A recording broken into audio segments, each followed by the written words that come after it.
Hello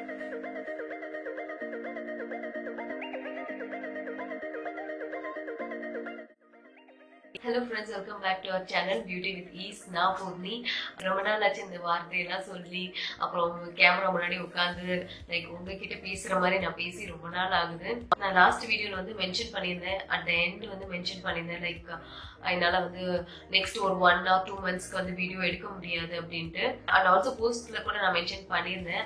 and ரொம்ப miss பண்ணேன் இந்த மாதிரி உட்காந்து வீடியோ எடுக்கிறது.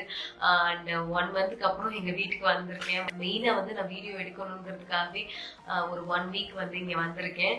ஸோ அதுக்காக தான் டக்குன்ட்டு வேலையெல்லாம் போய்கிட்டே இருக்குது. இன்னைக்கு வீடியோ வந்து என்னுடைய ஹேர் டிரான்ஸ்ஃபர்மேஷன் பத்தின வீடியோ தான். இந்த ஹேர் டிரான்ஸ்ஃபர்மேஷன் வந்து எனக்கு ரொம்ப நாளாவே நான் பண்ணணும்னு யோசிச்சுக்கிட்டு இருந்தது தான். திடீர்னு வந்து டிசைட் பண்ணி பண்ணது கிடையாது. ரொம்ப ரெகுலரா வந்து ஹேர் கட் பண்ணுவேன். சம்டைம்ஸ் ஃபேஸ் வந்து ரொம்ப போர் அடிச்சிச்சுன்னா டக்குன்னு போய் ஹேர் கட் பண்ணுவேன் அந்த மாதிரி. அண்ட் ஹேர் கட்லேயுமே கூட வந்து நான் யூஸ்வலா லேயர் கட் பண்ணுவேன். அதுலேயும் வந்து எனக்கு ஹேர் ஸ்டைலிஸ்ட் யாரு பண்றாங்களோ அவங்க கிட்ட வந்து இப்படி கட் பண்ணுங்க, இங்கே கொஞ்சம் கட் பண்ணுங்க, இங்கே கொஞ்சம் அப்படி கிரியேட்டிவா வந்து நான் கட் பண்ணுவேன். அந்த மாதிரி ரொம்ப பிடிக்கும் ஹேர்ல வந்து எக்ஸ்பெரிமெண்ட் பண்றது. ஸோ இதை பத்தின சின்ன கிளிப்பிங்ஸ் அண்ட் நான் எப்படி பண்ணேங்கிறத உங்க கூட ஷேர் பண்ண போறேன். நான் யூஸ்வலா வந்து நேச்சுரல்ஸ் தான் போவேன், எப்பயுமே நேச்சுரல்ஸ் தான் போவேன். அண்ட் நான் இதுதான் பண்ண போறேன்னு எனக்கு நல்லா தெரியும். ஸோ ப்ரீவியஸ் டேவே வந்து இதெல்லாம் நான் சர்வீஸ் எடுக்க போறேன், இதுக்கெல்லாம் எவ்வளோ சார்ஜ் ஆகும் அப்படின்லாம் கேட்டு வச்சுக்கிட்டேன். அண்ட் ஆல்சோ 30% ஆஃபர் வேற போய்கிட்டு இருந்தது. இந்த விமென்ஸ் டே இந்த மாதிரி ஆஃபர்லாம் போய்கிட்டு இருந்தது. அதையும் நல்லா கிளியரா எவ்வளோ வரும் அப்படிங்கிற சார்ஜ் முதற்கொண்டு நான் நோட் பண்ணி வச்சுக்கிட்டேன். அண்ட் நெக்ஸ்ட் டே போனேன். நான் வீக் டேஸ்ல தான் யூஸ்வலா போவேன். நம்ம வீட்டில் இருக்கிறனால நான் வீக் டேஸ் வந்து ப்ரிஃபர் பண்ணுவேன். ஸோ அப்போ வந்து கூட்டமும் இருக்காது, நல்லாவும் பண்ணுவாங்க. வந்து கொஞ்ச நேரம் நான் வெயிட் பண்ணிக்கிட்டேன், ஒரு 1/2 hour வெயிட் பண்ணேன். பிகாஸ் சீனியர் ஹேர் ஸ்டைலிஸ்ட் வரணும். Because smoothening and hair colouring ரெண்டுமே பண்றதுக்கு அவர் தான் வரணும் அப்படின்னு சொன்னாங்க. அதனால ஒரு 1/2 hour to 45 minutes வெயிட் பண்ணேன்.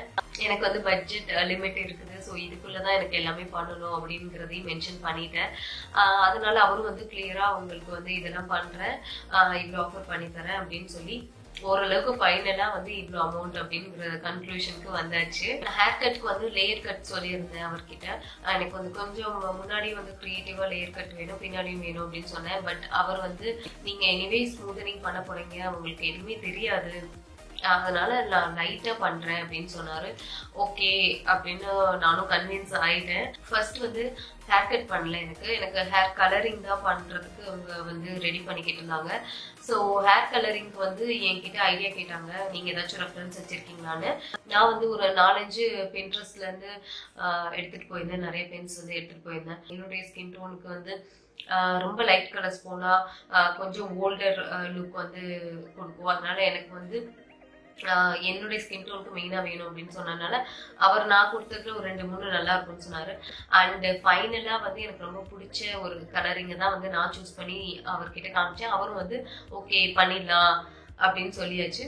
ஃபர்ஸ்ட் போன உடனே ஹேர் வாஷ் பண்ணிட்டு ஹைலைட்ஸ் வந்து அப்ளை பண்ணாங்க. அதுக்கப்புறம் வந்து ஒரு 15 minutesக்கு அப்புறம் வாஷ் பண்ணியாச்சு.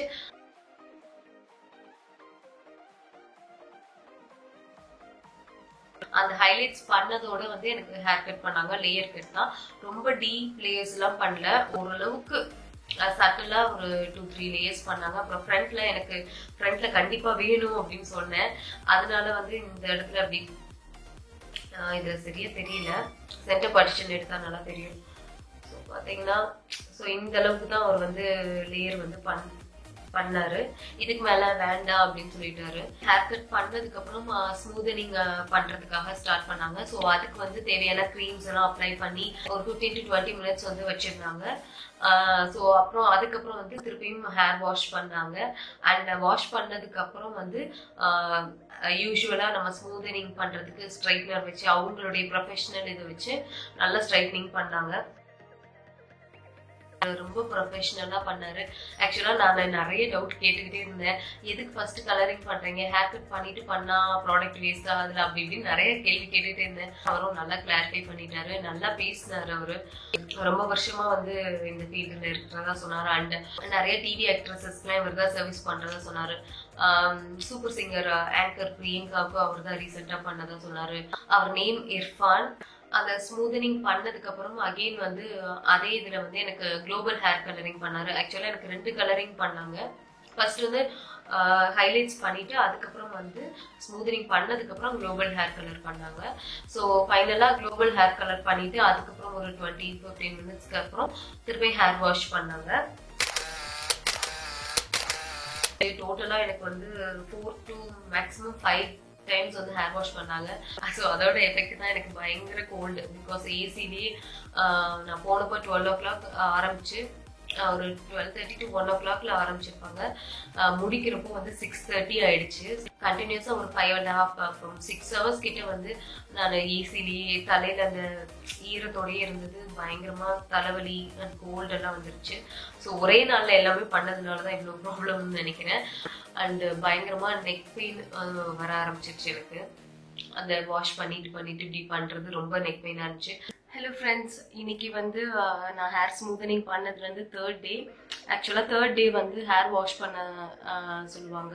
ஸோ நான் இப்போ பார்லர் போயிட்டு ஹேர் வாஷ் பண்ணணும். நம்ம அந்த ஹேர் வாஷ் பண்ணுற வரைக்கும் இந்த 3 days வந்து ஹேருக்கு வந்து எந்த ஸ்டைலும் பண்ணக்கூடாது. கிளிப் வைக்கிறது எதுவுமே பண்ணக்கூடாது. ஸோ அதை சொல்லி தான் அனுப்புனாங்க. And 3rd day hair wash பண்ணதுக்கப்புறம் நம்ம என்ன வேணாலும் பண்ணிக்கலாம். ஸோ இப்போ வந்து ஹேர் வாஷ் பண்ணிவிட்டு நான் உங்களை வந்து பார்க்குறேன். என்னோட ஹேர் வாஷ் பண்ணியாச்சு. ஸோ இப்போ வந்து என் ஹேர் இப்படி தான் இருக்குது.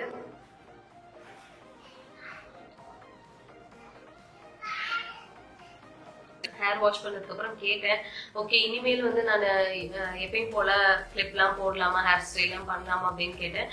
அவர் வந்து மேக்ஸிமம் அவாய்ட் பண்ணுங்க, பிகாஸ் அது மார்க் கண்டிப்பா விடும், அதனால கொஞ்ச நாளைக்கு அவாய்ட் பண்ணுங்க, ஃப்ரீ ஹேர்லயே இருங்க அப்படின்னு சொன்னாரு. ஓகே, இதுதான் வந்து என்னுடைய ஹேர் டிரான்ஸ்ஃபர்மேஷனுடைய அப்டேட். அண்ட் ஆல்சோ வந்து இந்த ஹேர் கலரிங் ப்ளஸ் ஸ்மூதனிங் பண்ணியிருக்கிறதுனால அவங்க ரெக்கமெண்ட் பண்ணுற ஷாம்பூ தான் யூஸ் பண்ணணும்னு சொன்னாங்க. பட் அது ரொம்ப ரொம்ப ஓவர் ப்ரைஸ்டாக இருந்துச்சு. அரௌண்ட் 2500 கிட்ட சொன்னாங்க. ஸோ எனக்கு வந்து ரொம்ப ஓவர் ப்ரைஸ்டாக இருந்துச்சு. ஆல்ரெடி நான் வந்து நிறையா ஸ்பெண்ட் பண்ணிட்டேன்னு நினைக்கிறேன். ஸோ அதனால நான் இப்போதைக்கு இது வாங்கலை. பட் ஹேர் வந்து இதுக்கு மேலே ரொம்ப கேர்ஃபுல்லாக மெயின்டைன் பண்ணலைன்னா கண்டிப்பாக ஹேர் பிரேக்கேஜ் இருக்கும், அப்புறம் ஹேர் ஃபால் கண்டிப்பாக இருக்கும். அது எனக்கே தெரியும். ஸோ இனிமேல் நல்லா வந்து ஹேரை மெயின்டைன் பண்ணணும்னு நினச்சிருக்கேன். இது வரைக்கும் நான் ஹேர் வந்து ரொம்ப ப்ராப்பராக பார்த்து மெயின்டைன் பண்ணதெல்லாம் கிடையாது. பட் ஓரளவுக்கு பண்ணுவேன். ஹேர் மாஸ்க்லாம் வந்து அடிக்கடி போடுவேன். அண்ட் நிறைய ஹேர் ஆயில்ஸை வந்து மிக்ஸ் பண்ணி ஹீட் பண்ணி அதை வந்து தலை குளிக்கிறதுக்கு முன்னாடி ஊற வச்சு ஒரு 2-3 ஹவர்ஸ்க்கு அப்புறம் குளிப்பேன். இந்த மாதிரிலாம் பண்ணுவேன். பட் ரொம்ப பார்த்து மெயின்டைன் பண்ணுறதெல்லாம் கிடையாது. ஸோ இதுக்கு மேலே வந்து ஹேரை வந்து நல்லா பார்த்துக்கணும்னு நினைக்கிறேன். ஸோ அவ்வளோதான், இதுதான் என்னுடைய ஹேர் டிரான்ஸ்ஃபர்மேஷனுடைய அப்டேட். ஸோ எனக்கு வந்து ரொம்ப ரொம்ப பிடிச்சிருந்துச்சு. நீங்களும் ட்ரை பண்ணணும்னு நினச்சிங்கன்னா இவ்வளோ தூரத்துக்கு போகாட்டி அட்லீஸ்ட் ஹேர் கட்னாச்சும் பண்ணி பாருங்க. உங்கள் ஃபேஸே கொஞ்சம் டிஃப்ரெண்ட்டாக ரொம்ப நல்லா இருக்கும். அந்த ஃபீலே வந்து கொஞ்ச நாளைக்கு ஜாலியாக நல்லா இருக்கும். ட்ரை பண்ணி பாருங்க. ரொம்ப ஸ்ட்ரெஸ்ஸாக இருந்தீங்கன்னா இந்த மாதிரி சின்ன சின்ன விஷயங்கள்லாம் பண்ணிங்கன்னா உங்களுக்கும் கொஞ்சம் ரிலீஃபாக இருக்கும். ஸோ இந்த வீடியோ வந்து உங்களுக்கு யூஸ்ஃபுல்லாக இருந்துச்சுன்னு நினச்சிங்கன்னா மறக்காமல் இந்த வீடியோவை லைக் பண்ணுங்கள். அண்ட் இன்னும் நம்ம சேனலை சப்ஸ்கிரைப் பண்ணலைன்னா ப்ளீஸ் சேனலை சப்ஸ்கிரைப் பண்ணி அந்த பெல் ஐக்கனை கிளிக் பண்ணுங்கள். இன்னொரு இன்ட்ரெஸ்டிங்கான வீடியோவில் உங்கள் எல்லாரும் மீட் பண்ணலாம். பை.